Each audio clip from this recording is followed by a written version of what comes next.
नमस्ते। जब कोई अपनी आध्यात्मिक जिंदगी की शुरुआत करता है तो प्रार्थना और परमेश्वर का वचन ये तो जैसे पहली सीढ़ी होती ही है। लेकिन एक और प्रैक्टिस है जो उतनी ही जरूरी है, उपवास। तो आज हम इसी पर बात करने वाले हैं, खासकर उन लोगों के लिए जो इसे अपनी आदत में शामिल करना चाहते हैं। तो चलिए सबसे पहले एक बहुत ही आम सोच को थोड़ा कुरेदते हैं।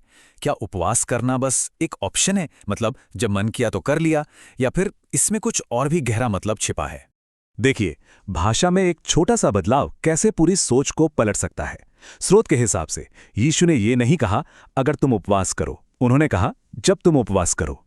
अगर शब्द इसे एक विकल्प बनाता है, लेकिन जब शब्द इसे एक उम्मीद, एक अपेक्षा बना देता है, मतलब ये तो होना ही है। और बस यहीं से हमारा पहला सेक्शन शुरू होता है। ये समझना कि उपवास को सिर्फ एक अच्छी सलाह की तरह नहीं, बल्कि सभी विश्वासियों के लिए एक जरूरी आज्ञा की तरह देखा जाना चाहिए।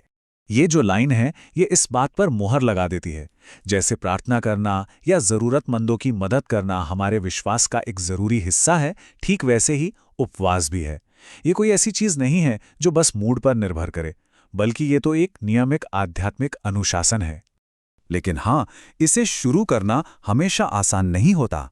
स्रोत बताता है कि अक्सर मन में ऐसे ख्याल आते हैं कि अरे, परेशानियां बहुत हैं या शरीर में उतनी ताकत नहीं है। उनका तर्क ये है कि शैतान ऐसी ही कमजोरियां और बहाने मन में डालता है ताकि कोई उपवास की शक्ति को कभी अनुभव ही ना कर पाए। तो फिर सवाल ये उठता है कि ये इतना जरूरी क्यों है? चलिए अगले हिस्से में उपवास के आध्यात्मिक मकसद और इसके फायदों को समझते हैं कि ये कैसे एक सुरक्षा कवच की तरह काम करता है। उपवास को ना एक तरह की आध्यात्मिक ढाल की तरह सोचिए। ये उन दरवाजों को बंद करने में मदद करता है जो अगर खुले रह जाएं तो नकारात्मकता या आध्यात्मिक हमले अंदर आ सकते हैं। ये अपने चारों ओर एक सुरक्षा कवच बनाने जैसा है। स्रोत में इस्तेमाल हुई ये बात मुझे बहुत पसंद है। जैसे एक्सरसाइज करने से शरीर मजबूत होता है, वैसे ही उपवास आत्मा को मजबूत करता है, उससे ज्यादा सहनशील बनाता है। ये एक तरह से आध्यात्मिक स्टैमिना बढ़ाता है। ठीक है, तो थ्योरी तो समझ ली, पर अब इसे प्रैक्टिकल कैसे बनाएं? ये सेक्शन उन लोगों के लिए है जो अपना पहला कदम उठाने की सोच रहे हैं, बिल्कुल शुरू से। प्रोसेस बहुत ही सिंपल है।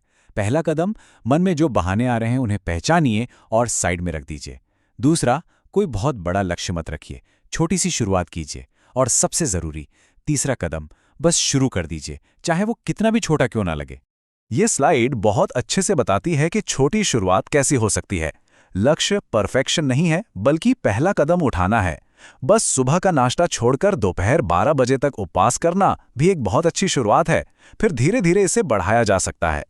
अब हम अपने आखिरी हिस्से की तरफ बढ़ते हैं। यहाँ एक बहुत ही प्रेरक कहानी है जो दिखाती है कि परमेश्वर की आज्ञा मानने में कितनी जबरदस्त ताकत छिपी होती है। ये कहानी है इस्राएलियों की, जब वो जंगल में भटक रहे थे। और सोचिए, पूरे 40 सालों तक उन्होंने सिर्फ वही खाया जो परमेश्वर ने उन्हें स्वर्ग से दिया था, जिसे मन्ना कहते हैं। और ये कोई छोटा मोटा ग्रुप नहीं था, करीब करीब 20 लाख लोग। 20 लाख लोग सिर्फ एक ही तरह के खाने पर 40 साल तक जिंदा रहे। जरा इस बात की गहराई को सोचिए। और अब आता है इस कहानी का सबसे हैरान कर देने वाला हिस्सा।